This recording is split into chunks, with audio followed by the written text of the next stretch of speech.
So, ladies and gentlemen, without any further ado, 17-5 record, representing the United States of America and also Millennia MMA, fresh off of entertaining the troops overseas in Iraq, the Cali Cowboy, Cody Bollinger. Cody, how you doing tonight, sir? I'm doing good, man. How are you? Doing great. Aaron True here with Jonathan King and Adrian Gallegos. Dude, where were you just this last however many days? What were you doing, and how was it? First off, it was a blast, man. It was a blessing, like always. It's my second time doing this.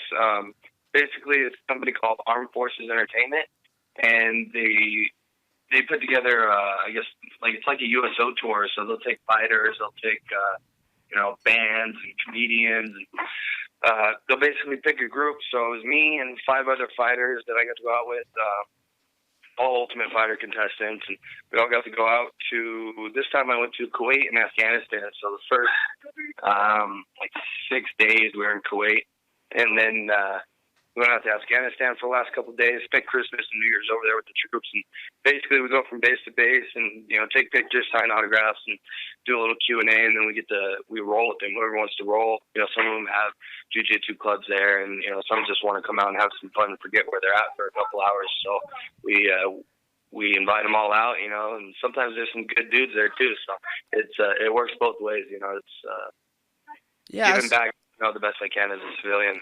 I saw a picture, and were you rolling with the Georgian national champion or something? Yeah, man. His name's Misha. And basically, me and a couple of guys would go out the night before because we'd get to the base at night, and we'd go and hang out with whatever troops we could find, and see what they do, and just do a little extra and hang out. And we ended up running into some Georgians, and they showed us their whole thing. It was like, hey, we call out, hey, if you got a good jiu-jitsu guy, bring him out, or if you got a good wrestler, bring him out. We'd love to roll with them. Turns out there was a Georgian national champ there, in freestyle. He took third in the European Cup, and so he came out with a couple Mongolian wrestlers that wrestled their whole life come out. So every now and then you find a gym, and you get to have a real good scrap. Yeah, when I was there, this guy, he's bald, looks like he has cancer. He looked like Powder from the movie, the movie Powder? Yeah. And he's like, you want to roll? And I'm like, okay. We tap hands before I could blink. He does a flying armbar, accidentally hits, or I don't know about accident, hits me in the face with his leg, black eye, and pops my arm out. Turns out it was Andy Foster, the commissioner of California. It was Big Andy? Yeah, they're like, dude, that guy's the Georgia. He was currently the commissioner in Georgia at the time. That's funny. Yeah, That's funny. Yeah, it was pretty funny. So you never know who you're gonna bump into over there. So Cody, is it okay if we jump into some hard questions, some hard topics, and bust your chops and get some info out of you? Yeah, whatever you want, man. I'm an open book. Okay, so do you know who Travis Wolford is? The guy who accidentally crapped his pants when he was fighting? He's a friend of our show. When he was fighting? Yeah, you didn't hear about this guy who actually shit his pants during an MMA fight, like full chunks of hot dog and chili? Oh yeah, God. he shit the cage. God. He was on our show, but it's a big viral video. It's important for this next question. You know what that is. Okay, ready? All right. Man, your career started off hotter than Stage 5 chili that Travis Wolford ate before shitting himself in an MMA fight. But you've had some hurdles as of late. What are you going to do to get back on track? First off, fuck you. Thank you. That was awesome. That's funny, man. I gotta get some wins, man. I had an offer to be on the Titan card, and the one that they're supposed to have in January. And the 2 guys they hit up turned down the fight, unfortunately, and then the card ended up not even happening. Thankfully, that I didn't put too much time into that. But hopefully for March, I'll be fighting for Titan again. They hit me up, and I'm just waiting to hear. So next week I'll know for sure or not. I mean, plain and simple, I got to get some wins. I've had 2 losses in a row, and that's never happened. And I'm a little bitter about it right now. I'm a little upset with how it's gone. So, do you think you're kind of a victim of the circumstance where, you were trying to be a company guy where you stepped up on however many days' notice and fought a big-name guy, and that kind of screwed you in the long run, sort of, when it was supposed to kind of put you in good standing, would you say? Like, what is your opinion? I don't want to put words in your mouth, but kind of tell us what happened with that. I wouldn't say a victim. I just, another pawn in the game of the matchmaker that was there at the time. Who, I mean, he's done the same thing to many other fighters. I took it because I wanted to take it. I knew it put me in good stand, or I thought it would put me in good standings with them. I thought they would definitely return the favor. But more than anything, you call me, I'm gonna fight, and that's how it's always been. So if you call me on 9 days' notice, I'm gonna say yes, no matter who it is. It's just. That's how it used to be. That's how it was before MMA was super popular. You'd be at the fights watching, and all of a sudden they'd be an opponent, so you grab your shit and you go fight. That's just how I was raised. That's, how I fight. And unfortunately, it's not like that anymore, and it's probably smarter that it's not. But it's just something that was ingrained in me growing up. Yeah, that's one of the things. Are you okay in there? No, yeah, why? Sorry. We know you have. Wait, did you? Sorry, I lost my track of thought with all the noise. Speaking of when it used to be about fighting, when you first got into this, is it true that you fought when you were, I think, 16 years old, a professional fight? That you were basically went from doing spitballs in history class to a cage fight later that night. I was 15. I had just turned 15 in March. That's crazy. Get it straight. I just turned 15 in March, and one of the guys that I was training with at the time back at Williams Combat Grappling, WCG, was just like one of the OG places back then, He was Costa Rican. He's from Costa Rica, and he decided he wanted to put on a fight card, so he brought out a bunch of Americans and asked me if I wanted to fight, and my dad said yes. Mom said no. Dad's opinion won, so he flew out, fought for free, just had a good time in Costa Rica, and had a great night, man. So it just kind of went from there. When wrestling season was over, I'd take a fight or two, and then got back to wrestling when it was time, and just kind of went from there. And once I realized wrestling can't really pay the bills anymore, full-time fighting was the next best choice for me. Sorry to interrupt my co-host, but I'm just still amazed by this. So you were fighting during, outside of the school season, when you were in high school, you were doing pro fights? Yeah, man, I was. Dude, that's insane. I was learning how to jerk off at 15. Most guys are getting their first pube, and you're doing actual cage fights. I was like counting pubes. That's incredible. I was figuring out both at the same time. All right, now Cody, it's my turn. Now that I have you on the hot seat, Aaron already put you on the hot seat. That Travis Wolford 5 chili hot seat. Fuck me. I don't want to talk to him. So here we go. I'm gonna hit you with a few names, all right, and then you're just gonna tell me what you think about them, these people. All right. So here we go. Right. Free flowing Cali Cowboy style. Are we ready? Yeah, I guess. Fuck. Dana White. Smart.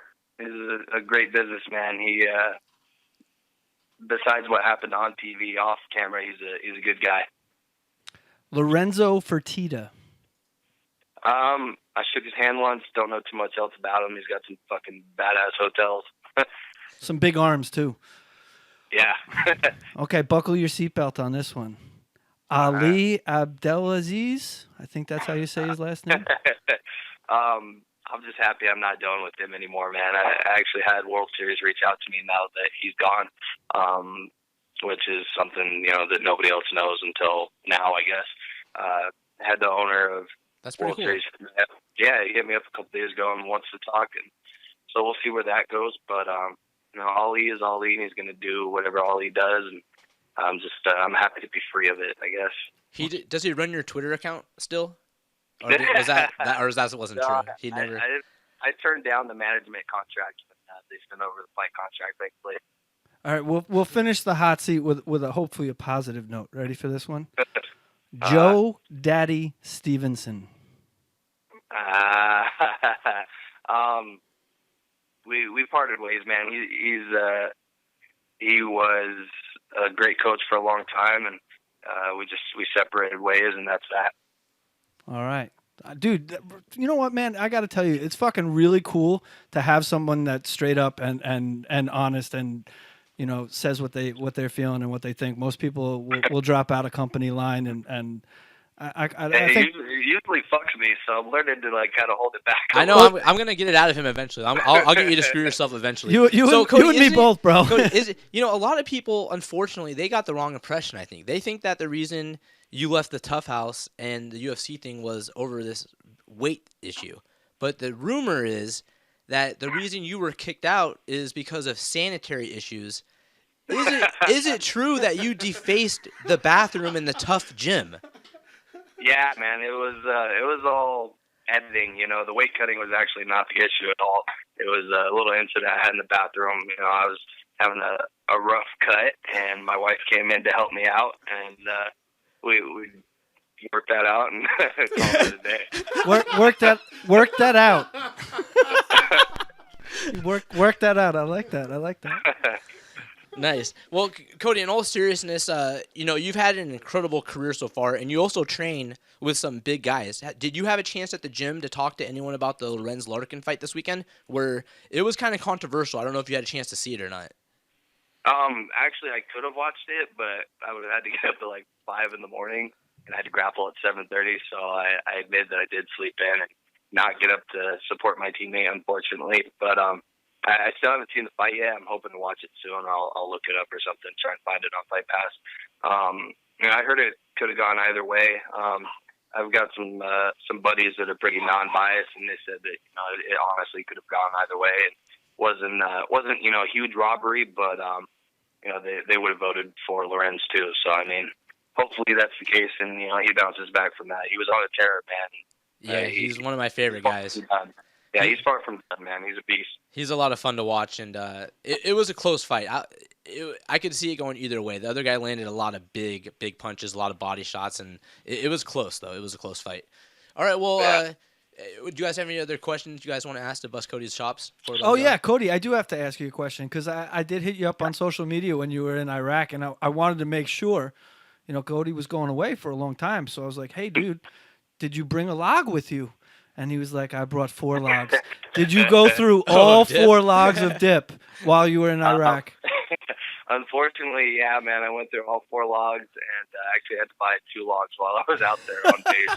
I found one base that had the 2. I was, picking random cans that I could deal with for the day until I found the base, and I stocked up and got 2 more logs. So unfortunately, it's a bad habit that I haven't kicked yet.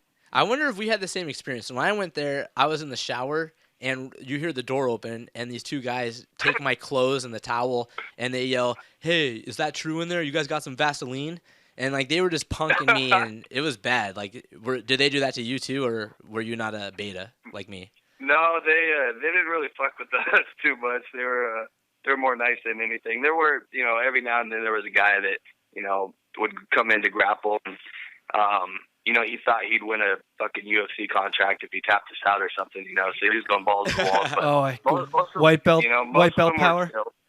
Yeah, exactly. And I always wear the Spanx, and whenever I go on a trip, I let my wife and kid paint my toenails. So I was looking like some scrawny little goofy white boy that, no way he's a good fighter. So all the big guys, man, everybody who was over 200 for some reason felt like calling me out. So I had a fun time. Wow. Man, that's incredible. Cody, thank you so much for your time tonight. Please keep us posted on when your next fight is. We are huge fans of the California Cowboy, the Cali Cowboy, Cody Bollinger. Ladies and gentlemen, 17-5 in Pro MMA, friend of the show, Cody, the Cali Cowboy, Bollinger. Thanks for coming on the show. Hey, thanks for having me, guys. It was a blast. I appreciate it. I'd love to come back on anytime. Definitely, and thank you for what you did with the troops. We appreciate that as well. Yeah, it was cool, man. Anytime, brother. Anytime. All right, take care.